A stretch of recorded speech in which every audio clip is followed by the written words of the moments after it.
Hi everybody. Yeah, I'm back outside today.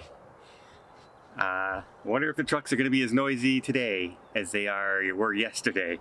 But I've got some interesting news. I have an appointment to get my first vaccination shot. And well, technically my second one too. But that's not until August.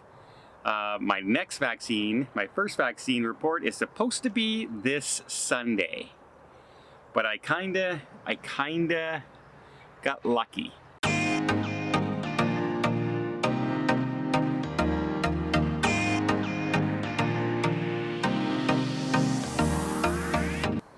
Okay, so last July, I needed more space because I needed a recording studio, I needed an editing room, I needed an office. I was living in a 2-bedroom apartment with my son, his cats, his dog, and it was not a lot of room. It was not a lot of room. I had lighting equipment set up in my bedroom that I had to crawl around because I recorded in one wall of my bedroom, and then I had my office set up and he had his gym set. It was just very, very crowded. So I decided to make the move, and I moved into this place completely the other end of the city. Yeah, it looks like I'm staying here at least another year. I talked to the landlords recently and they were very happy with me. I'm a very easygoing person. I don't hold parties, I don't destroy my property, and I pay my rent on time. So what more could you ask for, right? But that being said, with COVID and everything that's out there, my son is still living at my old address, and my old address is still in my name. I kept it in my name, and I keep paying the rent on it through my bank. So technically I have 2 addresses. Now, I was going to change my address to here once I was sure I'm going to be staying here for a while, but I decided with COVID and everything, we couldn't go to the license bureau and all that to change your address. So no, I couldn't go and change my address. So now, as it turns out, Ontario just yesterday announced a brand new vaccination strategy. That's right. Now they're going into the hotspot areas, which means basically places they're considering hotspots is places where a lot of people live in the same neighborhood in close quarters. My old apartment is in a big apartment residential area, so there's a lot of people in that area. It's also considered a lower ranged area.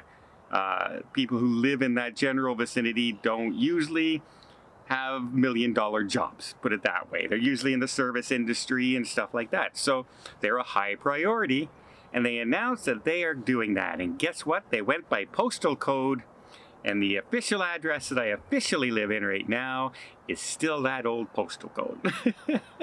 So I said, I wonder if they'll let me do it. Because I signed up to do 55 and older, and that would be the AstraZeneca vaccine, which I'll take it, but I mean, United States hasn't even approved it yet. United States hasn't even approved AstraZeneca vaccine yet. And that's the one that they confirm with blood clots. But it's usually females, it's usually people who are on birth control, etc. I'm very, very low risk of anything ever happening. So I was going to take it. However, the new one is directly through the Ontario government, not the pharmacies, and they're getting the Moderna vaccine. So I guess I'm not going to get AstraZeneca, I don't believe. I'm either going to get Pfizer or Moderna. So I think that's a good thing, because it's accepted at more places right now. So as far as traveling is concerned, I was a little worried when I saw the United States saying that you can travel internationally and everything in the United States as long as you have one of the FDA-approved vaccines.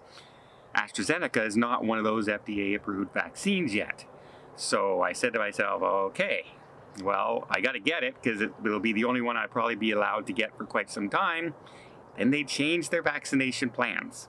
We're no longer going after the oldest in our community and most vulnerable. We're going after those hotspots now. whether I agree or not, it's worked out to my advantage, I guess. And thank you, COVID, I guess, for not making me change my address. Because this area I live in is not a hot spot and not a hot zone. And people will say, well, then you're kind of skirting the system. Except no, because I have to show proof of where I live.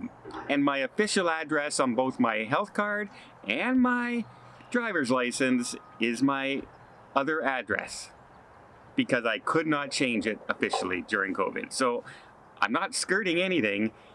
It's kind of the one I have to take, because if I wait to use this address, they might not accept my ID.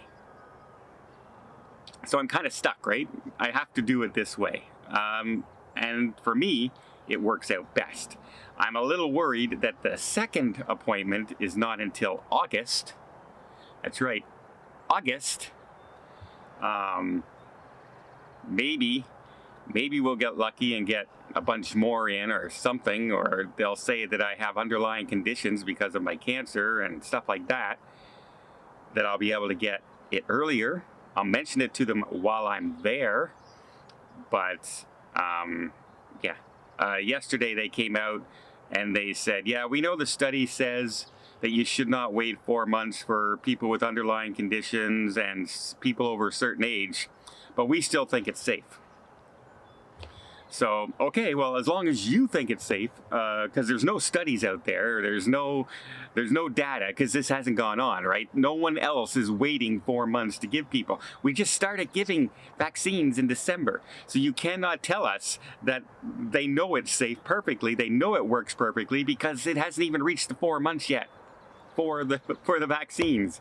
So no, we are the experiment. We are the living, unvolunteering experiments of their choice to extend this for 4 months. But hey, at least I'm on the board now, guys. At least I'm on the board. And who knows, you know what? I don't think there's going to be cruising anyway, or that I'm going to be able to do until August anyway. So I might just get this in time to start my travels. I might.